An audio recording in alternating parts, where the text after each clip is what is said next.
Hello and welcome back to All About Community. When we went to break, I was talking with Treva Reid, who is the councilperson for District 7 right here in East Oakland. Treva, I'd like to ask you, what did you see as some of the top priorities in the district when you decided to run? Well, I ran to lead transformative and sustained change. And we have been framing our top priorities based on what we are seeing, experiencing, and hearing from the community. And there are 5 areas that I would say that we're focusing on.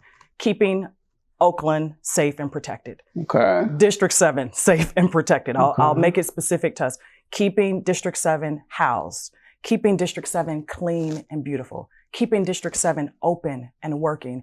And keeping District 7 prioritized, ensuring that in all the decisions that we are making, budget decisions, legislative decisions, policy decisions, that East Oakland that has experienced great disparities. I mean, you can name any area that we are challenged in the city, and typically in our district, we are at the bottom or the top, depending on which And one of the things we're at the bottom. Every time I drive up and down the street in District, and I live in District 7, and get to certain areas, I see all this trash and stuff. Yeah. Now, what are you going to do about that? Well, we're doing something about it right now. Oh, really? We hit the streets from the beginning. I mean, I'll tell you what we're doing as a team, and I'll tell you some of the decisions that we've been making collectively, because the issues that we have with keeping Oakland clean and beautiful, it really stems from us divesting and removing resources from public works. So when we had the Great Recession here, we cut resources in this very area. And so what we're seeing are systemic decisions that have impacted us for 10 years. And now we're trying to catch up. So we didn't bring back litter enforcement officers or environmental officers to really engage in community and on the streets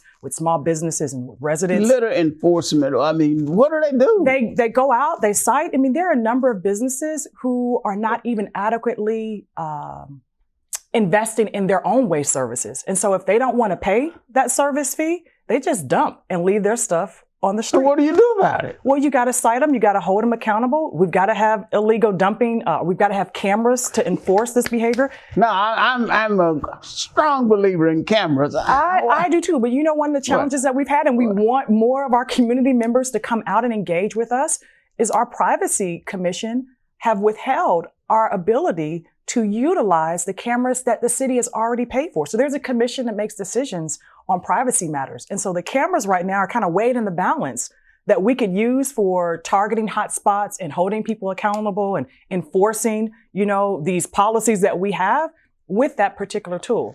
Yeah, I sat on that camera when that commission was set up. And I had a feeling that the people that would ultimately be selected would be those types of people who believe in, oh, you invading somebody's rights and all that type of nonsense. Well, I'm a lawyer and I know it's crazy. Well, we've got to get on those commissions. But some of the things that we have been doing to keep us clean and beautiful and uplift a culture of cleanliness, we have engaged community partners, and it has been amazing. Every month, February, March, and April, we had over 100 volunteers come out. We have collected hundreds of bags. We have collected thousands of tons of trash that we've dumped. We've targeted communities like Sobrani Park, Brookfield Village. We've been on International, MacArthur, Bancroft. We've been on those corridors. We've been doing a number of different things to engage community. Hold on. Now, if a person wants to get involved in that cleanup, tell them how they can do it. Come on, contact Tell them right our on office, camera. District 7 at oaklandca.gov, or call our office at 238-7007.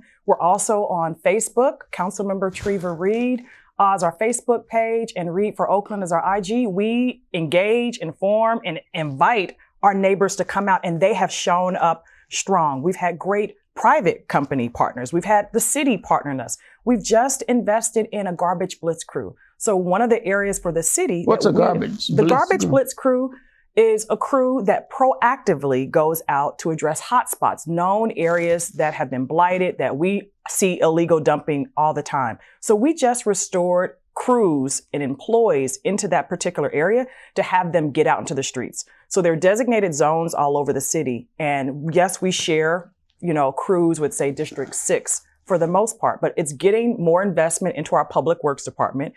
We've now got bulky block parties that are being restored, where once a month our residents can take unwanted, large items over right down the street from you, 7101 Edgewater, the last Saturday of each month, and dispose of their goods. So instead of throwing stuff out on the curb, mattresses and refrigerators and you see all couches, they can just have it brought down here and we'll take care of that dumping expense.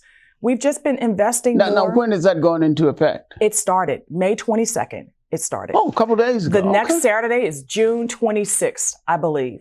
And so we invite residents to come out. And in District 7... How do they get the information as to where to bring it? You know what? The city, I don't know the specific address, but if they go on maybe Public Works, on our Public Works Department link, but they can also contact our office at District 7 at oaklandca.gov. We also have our own bins where we have a significant number of waste bins, and we are starting to do our own spring and summer cleanup where we will take a bin, say to your neighborhood, a designated spot in your neighborhood, and we will make a designated day outside of these bulky block party days where we tell the neighbors in that community that they can come dump and we'll haul it away. And so we're doing things as a community, asking people to show up, and as a city where we have to invest much more, where we took funds away, we're now realizing that we need to restore those funds. And we've been making those decisions as a council.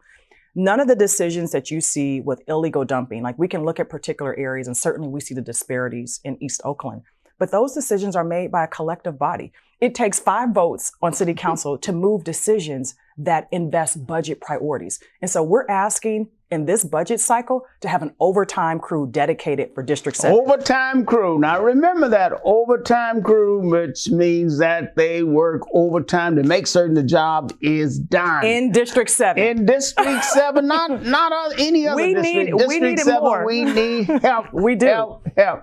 Unfortunately, we have to go to break. So don't touch that remote. But when we come back, we're going to talk specifically about Oak Knoll Naval Hospital. That is what it used to be and what it is going to be in the future. So don't touch that dial. We'll be right back. Again, my name is Robert L. Harris, and I am your host.